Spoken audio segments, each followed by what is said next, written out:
The latest U.S. push for peace in Gaza facing its first test as Israel responds to a proposal pairing the disarmament of armed groups with a simultaneous withdrawal of Israeli troops.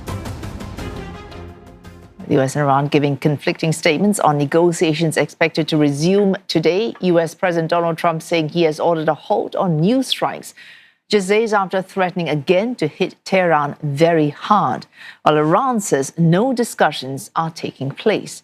Tehran says its priority is working with Oman to restore maritime traffic through the Strait of Hormuz. It's again blaming disruption in the waterway to honor ongoing U.S. and Israeli military action.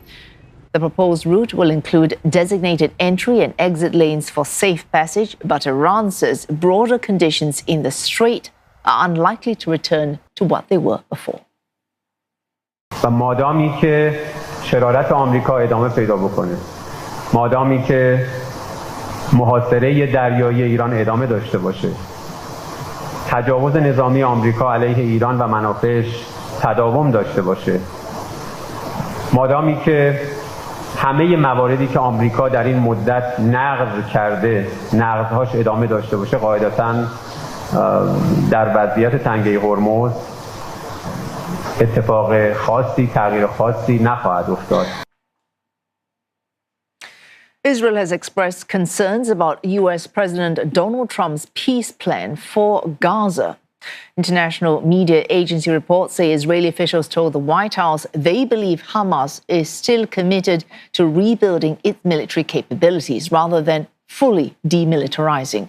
Israel warning the group could be preparing for another October 7th style attack.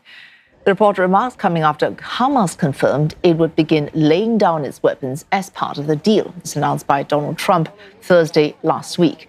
Hamas's disarmament has been one of the biggest obstacles to implementing the agreement since it was signed around 9 months ago. Gaza authorities say the ceasefire has significantly reduced fighting, although Israeli strikes are still being reported across the enclave.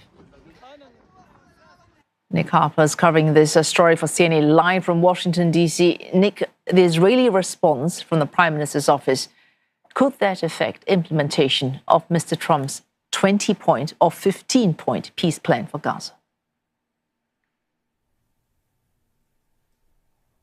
Well, so I think it definitely could. I mean, it throws it into doubt because the idea is that this announcement from the White House that Hamas would be laying down its arms, that it would be disarming, is a central point to what happens next with this peace plan.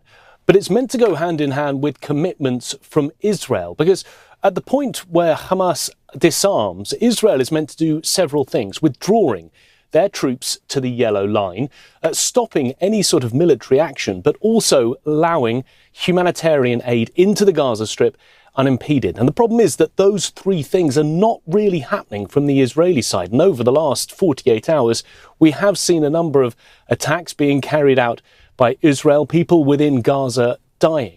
So we have this situation, it's really a chicken and egg type situation of what comes first, because the Israelis are saying that they will not uphold any of their commitments until they see physically those weapons being handed over by Hamas, really physical proof that Hamas is sticking to its commitment, saying that it's going to disarm. And really, until that happen, Israel says, it won't do any of the things that it has promised to do.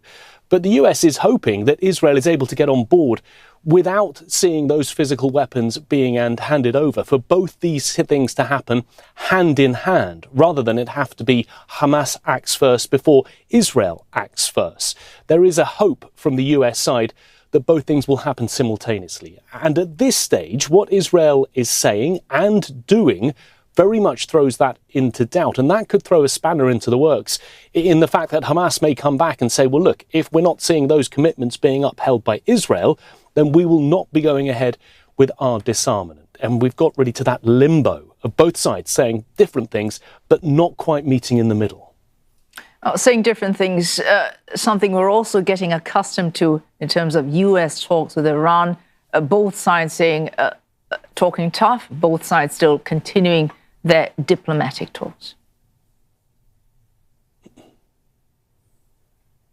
You're right, we're seeing different narratives again from the US and Iran, because Donald Trump is saying that it's diplomacy full steam ahead, that this Monday talks are meant to be taking place with Iran. But if you listen to Iran, they've got a very different story. They're saying that there are no talks taking place and there are no plans for any talks, to take place at any time soon. So again, we're in that cycle of hearing two very different narratives.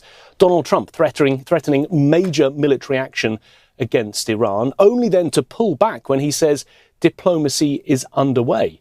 But Iran has consistently, over the last month, since the ceasefire and the MOU fell apart at the beginning of July, have consistently said the diplomacy is essentially dead. There is no talks happening in the background, even though Donald Trump on a number of occasions has claimed that it is still happening. So again, we have really that cycle, but also trust issues developing, because while the US president continues to claim that diplomacy is underway, and while Iran continues to say it isn't, it's really a situation of who are you going to trust? And I think many here in the US wouldn't be trusting Iran, but perhaps their patience and their trust with the US president is also wearing a little bit thin. Thanks. And Nick Harper there reporting for CNA live from Washington, D.C. We speak to Dr. Jonah Blank now. He's a former policy director for South and Southeast Asia on the U.S. Senate Foreign Relations Committee. He was also an advisor to then Senator Joe Biden on issues on the Middle East, the late 1990s into the early 2000s. Thanks for joining us, Dr. Blank. We're just hearing that from our correspondent, looking at both what's happening in Gaza as well as talks between the U.S. and Iran. He's talking to a serious deficit on trust. That might define where we are on any lasting solution to Gaza. Yes, you're absolutely right. And thank you for having me. Your report, I think, did an excellent job in laying out that there is really a deficit of trust here. And I would say that the purported agreement it contains far less than advertised. It merely reaffirms the agreement that already exists from October. The October agreement is not nearly as substantive as has been portrayed publicly. And Israel has not even agreed to this agreement. But the Israeli objection, it says any first step must involve genuine, verifiable, irreversible demilitarization. On paper, you could look at the 15 points laid out by Donald Trump Thursday, Friday last week and say, in fact, full demilitarization is on offer. Is it not? Well, I would say that that is a big question. My understanding of Hamas's position is that they agree to turn over their heavy weapons after Israel has at least permanently begun to end its occupation. In any case, the agreement in October, which is constantly referenced throughout these 15 points as the underlying premise, does not require full Hamas demilitarization before Israel begins to honor its commitments. Is there an argument for given, and this I quote former Secretary of State Hillary Clinton there speaking in June, I think writing in the op-ed as well, and appearing in interviews saying, this is the best game in town. There's no alternative framework waiting in the wings. It's the only framework backed by sufficient leverage, political engagement, and potential resources to move the parties, all parties, towards implementation. There's some merit there. At best, I would say half true.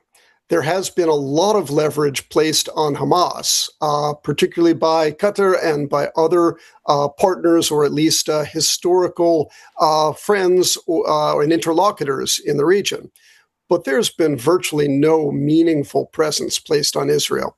Occasionally, the U.S. president will rhetorically demand that Israel do X, Y, or Z, but he has never put any meaningful leverage in the form of even pausing U.S. military assistance, U.S. military transfers, or even, in an extreme case, the provision of U.S. military protection against Iran's ballistic missile attacks. And you would argue there is, in fact, U.S. legal provision for the U.S. exercising considerable leverage economically, diplomatically, and militarily on Israel? Definitely. Under U.S. law, the two Leahy bills, for example, one for the State Department, one for the Department of Defense, it is illegal for the United States to transfer military hardware to any units of any foreign military against which there are credible allegations of human rights violations that have not been remediated. And under the clear provisions of this law, as well as others, U.S. arms transfers to Israel are, at best, highly questionable. So when we've reported on Mr. Trump, and this has been highlighted as unusual pressure from a U.S. president on an Israeli prime minister, putting pressure on Mr. Netanyahu, for example, to make a call to Qatar to hold back expletive-laden upbraiding as well from Mr. Trump, you would say that is just rhetorical. I would see it that way. These are just words. Now, it's a little bit embarrassing for Mr. Netanyahu because Mr. Trump is quite popular in Israel and Mr. Netanyahu is facing a very difficult election. But really, it's just a matter of words. There's no actual action married to them. And the U.S. has enormous leverage, which it has to date never applied during the Trump administration, and to be honest, very seldom before that. At this point, it seems a little bit premature, certainly, and in many cases, hard to keep a straight face putting forward a two-state solution. And yet most parties would consider that at some point, Palestinian self-determination would have to be considered, even by a hostile Israeli state. You have written before of the need to preserve at least the potential to talk about the two-state solution. Do you see factors, even if they're not necessarily sympathetic to that cause, seeing in a two-state solution the only pragmatic way forward? Final question. I do. It is, as Winston Churchill referred to democracy, the worst outcome other than all of the others. There simply is no way that that there can be a solution ongoing that I can see, at least, without Palestinian statehood. Israel right now is essentially a pariah state, and as long as it administers perhaps 5 million Palestinians in the West Bank and Gaza without granting them any citizenship or any pathway to citizenship, it's difficult to see any lasting solution to this bleeding problem. Thanks, Dr. Jonah Blank, there, former policy director for South and Southeast Asia on the U.S. Senate Foreign Relations Committee. Thanks for joining us this evening.